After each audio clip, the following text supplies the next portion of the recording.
திரு உதயநிதி ஸ்டாலினுடைய விமர்சனம் சார், அதை ரொம்ப இயல்பானதாக எடுத்துக்கொள்ளணுமா இல்லை அது தனி மனித தாக்குதலா?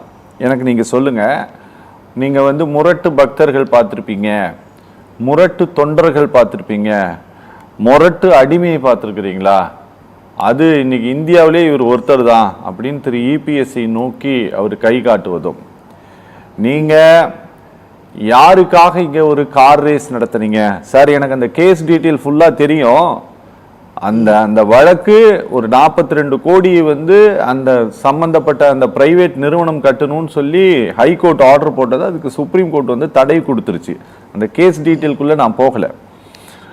ஆனால் அது ஒரு மாநிலத்தினுடைய விளையாட்டு ஆணையம் ஒரு தனியார் நிறுவனத்தினுடன் ஒப்பந்தம் செய்து மேற்கொள்ளப்பட்ட ஒரு ரேஸ். அதை நீ யாரு சொல்லி நடத்தினன்ட்டு எனக்கு தெரியும்ட்டு இவர் சொல்லக்கூடிய இந்த அடிமைங்கிற இந்த விமர்சனத்திற்கு பதிலடியாக அவர் அதை சொல்கிறார். நீ பால்டாயில் குடிச்சு என்னைக்கோ போயிருக்க வேண்டியது, இன்னைக்கு இருந்துகிட்டு நம்ம உயிரை வாங்கிட்டு இருக்கு அப்படின்ட்டு இவர் சொல்லக்கூடிய இந்த விமர்சனம் என்ன செஞ்சாங்க, என்ன தப்பு பண்ணாங்க அப்படிங்கிறதை கடந்து இது ரொம்ப எக்ஸ்ட்ரீம் இண்டிவிஜுவல் அட்டாக்கா மாறிட்டு இருக்காங்க சார். இது பிரைவேட் அட்டாக்கா போயிட்டு இருக்கா? இது நீங்க மிக அழகாக குறிப்பிட்டீர்கள். எல்லோரும் இதை பற்றி பேசினார்கள். ஆனால் இந்த சமீப காலத்துல இது ரொம்ப தரம் தாழ்ந்துதான் போயிருக்கிறது. ராஜசேகர் முதல்ல சொன்னார், அதுல எனக்கும் அந்த உடன்பாடு இருக்கிறது. பேசுவதற்கு 1000 இருக்கிறது, ஆயிரக்கணக்கான காரணங்கள் இருக்கிறது. மக்களிடம் கொண்டு சேர்ப்பதற்கு, மக்களிடம் தேர்தல் என்பது, தேர்தல் சமயத்தில் பேசக்கூடிய பேச்சு என்பது மிக வித்தியாசமானது. ஏனென்று சொன்னால், ஆண்ட கட்சிகளாக இருந்தால் இந்த 5 ஆண்டுகளில் நாங்கள் என்னென்ன செய்தோம், நாங்கள் எதை செய்ய தவறிவிட்டோம், அடுத்தபடியாக செய்ய தவறுறதுக்குரிய காரணம் என்ன, அப்படி நியாயமாக தன் மீது கவனக்குறைவாக விட்டுவிட்டோம் என்றால் மக்கள்கிட்ட பொது மன்னிப்பெல்லாம் கேட்டிருக்கிறார்கள் அரசியல் தலைவர்கள். அந்த காலத்தில் எங்களை மன்னிச்சிருங்க, நாங்கள் இதெல்லாம் சொன்னோம், செய்ய முடியல, இந்த காரணத்தினால செய்ய முடியல, அப்படியெல்லாம் தான் நாகரிகமாக இருந்தது. ஆனால் இப்ப சமீப காலங்களில் தனி மனித தாக்குதல் ரொம்ப தரக்குறைவாக, அதுவும் ஒரு பொது வழியில கேட்க முடியாத அளவுக்கு அந்த வார்த்தைகளை பிரயோகப்படுத்துகிறார்கள். அதை மாத்திக்கணும். அவங்க அதாவது அவங்களுக்கெல்லாம் ரொம்ப வயசானவங்க, பெரியவங்க, நாம புத்தி சொல்ல முடியாது, யோசனை சொல்ல முடியாது, நம்ம வருத்தத்தை தான் தெரிவிக்க முடிகிறது. தேர்தல் நேரத்தில் பப்ளிக்ல பொதுமக்கள் மத்தியில், ஆயிரக்கணக்கான மக்கள் மத்தியில் நம்ம பேசுகிறோமே, நாம ஒரு பொசிஷன்ல இருந்திருக்கிறோமே அப்படின்னு இருதரப்பாரையும் சொல்றேன். இப்போ திரு உதயநிதி ஸ்டாலின் எடுத்துக்கிட்டா, அவருக்கு வேணா 50 வயசு இருக்கலாம், 50-52 வயசு தான் இருக்கும். அவருக்கு 70 வயசுக்கு மேலே, கிட்டத்தட்ட 20 வயசுக்கு பெரியவர். அவரோட தந்தை வயதை கிட்டத்தட்ட அவர் தந்தை வயதுக்கு ஒப்பானவர். அப்பொழுது அவருக்கு எதிர்கட்சியாக இருந்தாலும் கூட நாம எதை சொல்லணுமோ எதை சொல்லக்கூடாதோ அப்படிங்கிறத யோசிச்சு கொஞ்சம் பேசலாம். இப்போ அவரை பற்றி இவர் சொல்றது, இவர் அந்த ஸ்போர்ட்ஸில் அவர் விளையாடுனது அந்த காலகட்டத்திலே இது விவாதிக்கப்பட்டது. அது தேவையா தேவையில்லையா, இந்த மாதிரி நேரத்தில் இது தேவையா அப்படி என்பதெல்லாம் விவாதிக்கப்பட்டது. அதனால அதுக்கு கோர்ட்டில் கேஸ் இருக்கிறதுனால அதை கடந்துருவோம். பால்டாயில் விஷயங்கள் உண்மையிலேயே நான்லாம் கேள்விப்பட்டதில்லை, நான் கேள்விப்பட்டதில்லை. ஆனால் நண்பர் சொல்கிறார். அப்படி இருந்தாலும் கூட இந்த விஷயங்களை பொது வழியில் எப்படி பேச முடியுமா, பேசலாமா, நம்மளை நாமளே தரம் குறைத்துக்கிட்டதாக ஆகிவிடாதா? அதுபோல முதலமைச்சர் கூட நிறைய விஷயங்களை பேசுறார். முதலமைச்சர் கூட நிறைய சார், இங்க என்ன பிரச்சனைனா சார், உதயநிதி பால்டாயில் குடிச்சாருன்னு சொல்லிட்டு எடப்பாடி பழனிசாமி பேசினாரு.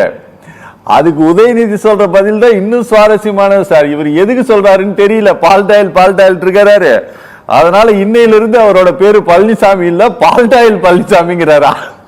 அதுவும் ஜனங்கள்லாம் சிரிக்கிறாங்க. என்ன சார் இது? சினிமா அதான் நான் அவருக்கு சேர்த்து சொல்லிட்டேன். சினிமா நடிகராக இருக்கிறதுனால அவருக்கு இந்த மாதிரி வார்த்தைகள்லாம் எளிதாக வந்து விடுகிறது. அவர் அதை பயன்படுத்துகிறார். அவர் வயதுக்கு தகுந்த மாதிரி அவர் தந்தை எந்த ஸ்தானத்தில் இருந்தாரோ அதில் மிஸ்டர் பழனிசாமி 5 ஆண்டுகள் 4 ஆண்டுகள் அதில் முதலமைச்சராக இருந்திருக்கிறார். அதை கவனத்தில் வைத்துக் கொண்டு பேசினால் நல்லது என்பதுதான் என்னுடைய கருத்து. அதை தவிர அறிவின் நாகரிகம், பண்பாடு எல்லாமே அறிவின் முதிர்ச்சியால் ஏற்படுகிறது என்றுதான் அறிஞர்கள் சொல்லுகிறார்கள். அறிவின் முதிர்ச்சி தான் நாகரிகம், அறிவின் முதிர்ச்சி தான் பண்பாடு. இத வந்து நாம பொது வழியில நாம பேசும் பொழுது நாம ரொம்ப கவனமாகவும் தவறே இருந்தாலும் கூட விமர்சனத்தை கூட கண்ணியமான முறைகள்ல அண்ணா பேசுற அண்ணாவை விட ஒரு விஷயத்த கரெக்டா மக்கள்கிட்ட ரீச் பண்ண முடியாது. ஆனா ரொம்ப நாகரிகமாகவும் இருக்கும். அந்த கலைஞர் கூட அப்படி பேசியிருக்கிறார். எம்ஜிஆர் ரொம்ப நாகரிகமாக சொல்லுவார். எல்லாருமே அப்படி சொல்லியிருக்காங்க. காங்கிரஸ் காலத்துல ரொம்ப இதை விட ரொம்ப நாகரிகமா இருந்தது. ஆனால் இப்ப சமீப காலத்துல இதை அவர்கள் மாற்றிக்கொள்ள வேண்டும். இதனால் மக்கள் எல்லாரையும் இப்போ உதயநிதி ஸ்டாலின் அவர்களும் பேசின வீடியோவும் இருக்கிறது.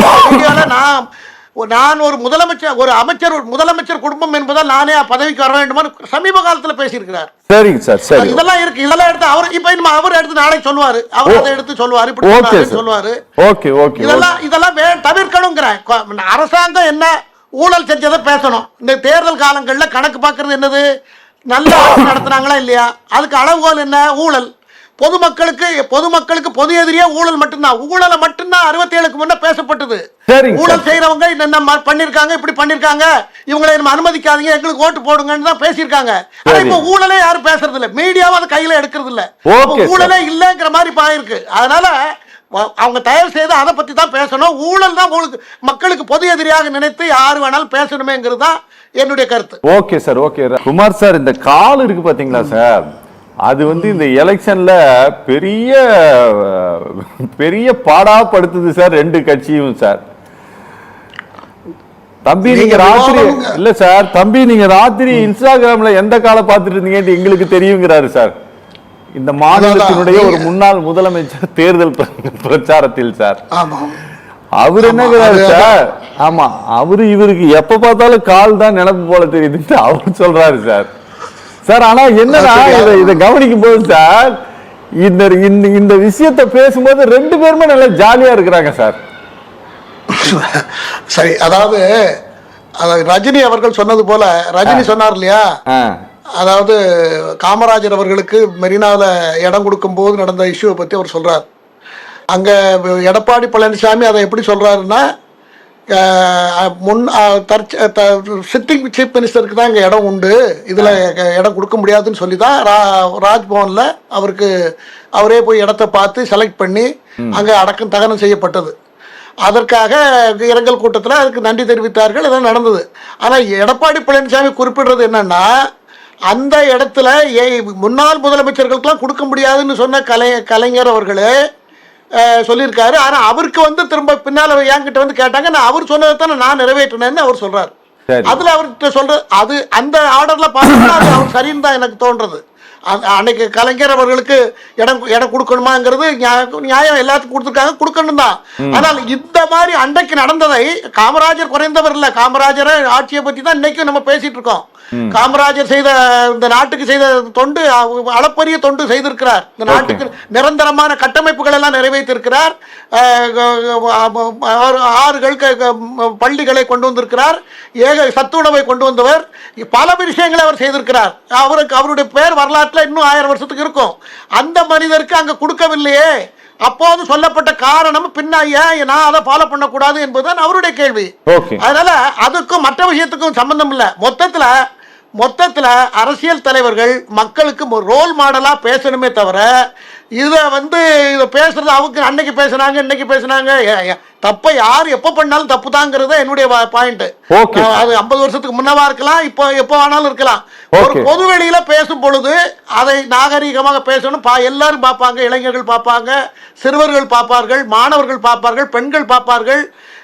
எல்லாரும் பார்த்து மூஞ்ச சுளிக்கிற அளவுக்கு நடந்துகிட்ட தன் மரியாதையை தானே குறைத்துக் கொண்டதற்கு சமம் என்பதுதான் என்னுடைய வாதம். ஆகவே பொது வெளியில் பேசும்போது கவனமாக பேச வேண்டும். Okay sir.